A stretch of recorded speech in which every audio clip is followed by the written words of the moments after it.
আসসালামু আলাইকুম বন্ধুরা, তোমরা সবাই কেমন আছো? আশা করছি খুবই ভালো আছো।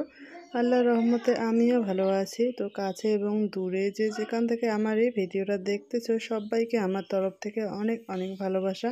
তো বন্ধুরা, এই ভিডিওটা হলো কালকে যে আমাদের প্রথম রমজানের রোজা গিয়েছে সেটারই ভিডিও তোমাদের সঙ্গে শেয়ার করছি, যে দেখতেই পাচ্ছ ভিডিওটা তো ছোলা রান্না থেকে এই ভিডিওটা শুরু করলাম। তো রোজা ইফতারের জন্য ছোলাটা রান্না করতেছি, সকালে রান্না করে রাখছি। আর এদিকে মাছ নিয়ে এসেছিল, কাতল মাছ, আর নিয়ে এসেছিল ইলিশ মাছ। তো কাতল মাছ কয়েক পিস আমি ভেজে রাখবো, যেহেতু আমার ছোটো ছোটো ইলিশ মাছ খেতে চায় না, ও এগুলো মাছ ভাজা করলে ও কাতল মাছটা খায়, ইলিশ মাছটা ও খাবে না। সেই কারণে আমি কাতল মাছটা সব কিছু দিয়ে মেখে নেবো। আর এদিকে মাছ ধোয়া চলছে। তো মাছগুলো ধোয়া হয়ে গেলে তারপরে কিন্তু আমি মাছটা ফ্রিজে রেখে দেবো ধুয়ে নিয়ে। আর এদিকে কাতল মাছটা ভেজে রাখবো, যেহেতু ছোটো ছেলে ও খাবে দুপুরবেলা, ও তো রোজা নেই, সে কারণে মাছটা আমি ধুয়ে রেখে দেবো। আর কাতল মাছটা ভেজে রাখবো। আর ছেলের জন্য আলু ভাজি করে রেখেছি, সেটাও খাবে, মাছ খাবে। আর ও না ছোলা দিয়ে ভাত খেতে খুব পছন্দ করে, আর ছোলাটা হলেই ওর ভালো লাগবে। তো সেই কারণে আর বেশি কিছু ওর জন্য রান্না করা হয়নি, শুধু এগুলো দিয়ে ও দুপুরবেলা খাবে। আর এই যে মাছগুলো আমি লবণ হলুদ মেখে নিয়েছি, এরপর কিন্তু মাছগুলো আমি ভেজে নিচ্ছি। যে দেখতেই পাচ্ছ মাছগুলো আমি ভাজার জন্য প্যানের মধ্যে দিয়ে দিয়েছি। তো তেল গরম করে তারপরে মাছগুলো আমি দিয়ে দিলাম। বেশ কিছুক্ষণ কিন্তু সব কিছু মেখে আমি রেখেছিলাম। এরপর কিন্তু মাছটা আমি ভাজি করে নিচ্ছি। তো এই যে মাছটা ভাজি আমি বসিয়ে দিলাম, তারপরে যে মাছটা আমার হয়ে গিয়েছে, মাছটা এরপর কিন্তু আমি নামিয়ে নিচ্ছি। তো দেখতে পাচ্ছ বন্ধুরা, লাল লাল করে মাছটা আমি ভাজি করে নিয়েছি। তো এরপর আমি মাছগুলো নামিয়ে নিচ্ছি।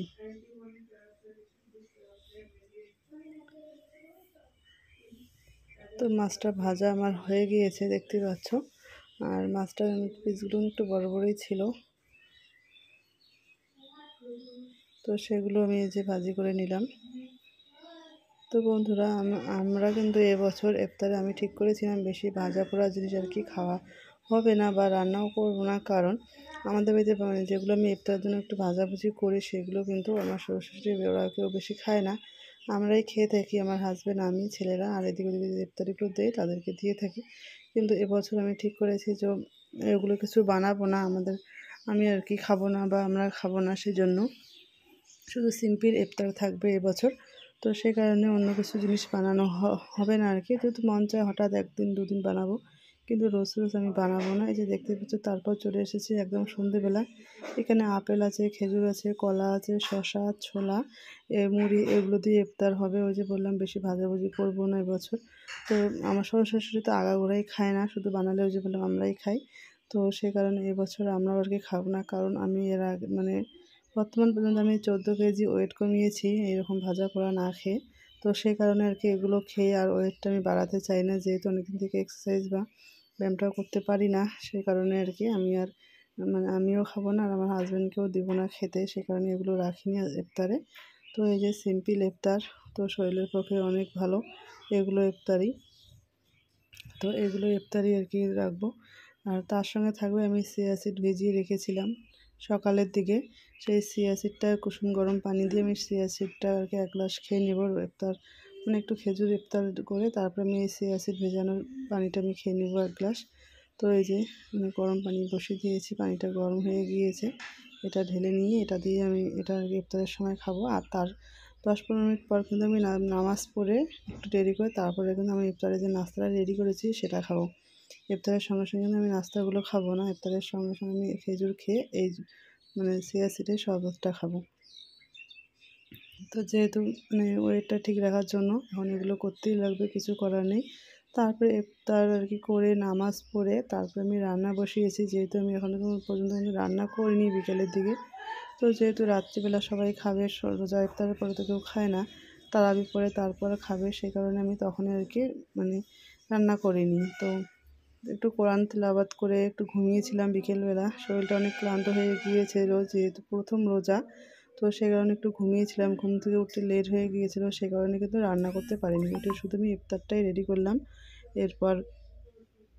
এরপরে রোজা ইফতার করার পরে আমি রান্নাবান্না শুরু করে দিয়েছি। এই যে দেখতে পাচ্ছ, এটা হলো সজনে আর শসা, খুব হালকা পাতলা করে একটা সজনে শসার ঝোল হবে। এখানে কিন্তু আমি আলুও দেইনি, কারণ আমাদের বাড়িতে আলুটাও ঠিক সবাই খায় না, সে কারণেই।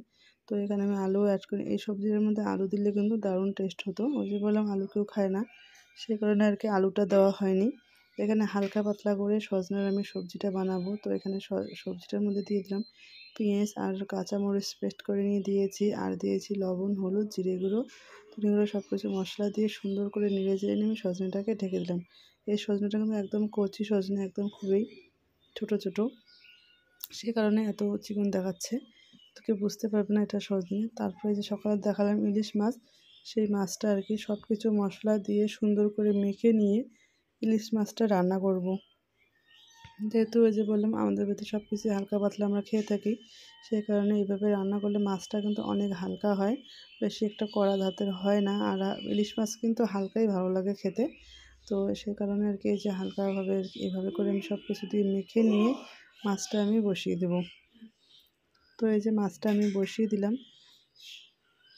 তো এরপরে একটু পানি দিয়ে দেব, যে মিক্সার ব্লেন্ডারতে আমি পেস্ট করে নিয়েছিলাম সেটা আর কি ধুয়ে একটু অল্প করে পানি দিয়ে নিই। এরপর সব কিছু সুন্দর করে মেখে নিয়ে আমি বসিয়ে দেব। তো বন্ধুরা, প্রথম রোজার ইফতারে তোমাদের কার কার কি ইফতার ছিল একটু কমেন্টে জানিও, তাহলে আমি পড়তে পারবো, শুনতে পারবো।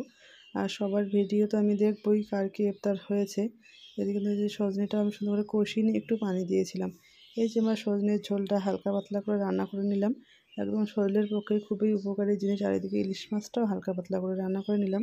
দেখতে পাচ্ছ কত সুন্দর হালকা পাতলা একটা ঝোল হয়েছে ইলিশ মাছের, একদম সুন্দর। তারপরে এদিকে আমি সয়াবিন রান্না করবো বাচ্চাদের জন্য। তো ওরা যেহেতু মানে বাচ্চারাও খাবে, আমরাও খাবো, যেহেতু আমার বাচ্চারা আর কি মানে এখন মানে তাড়াতাড়ি করার পর ওরা ভাত খাবে, আবার সেহরির সময়ও ভাত খাবে। যেহেতু আমার বড়ো ছেলে রোজা আছে, ও তো বাচ্চা মানুষ, ওকে তো ভাত খেতে দিতেই লাগবে, আমরা তো ভাত খাই না, তো ও তো ভাত খাবে। তো ভাত খেতে গেলে তো তো মাছ হলেই হবে না, আরও বাচ্চারা সজনা খেতে পছন্দ করে না অতটা।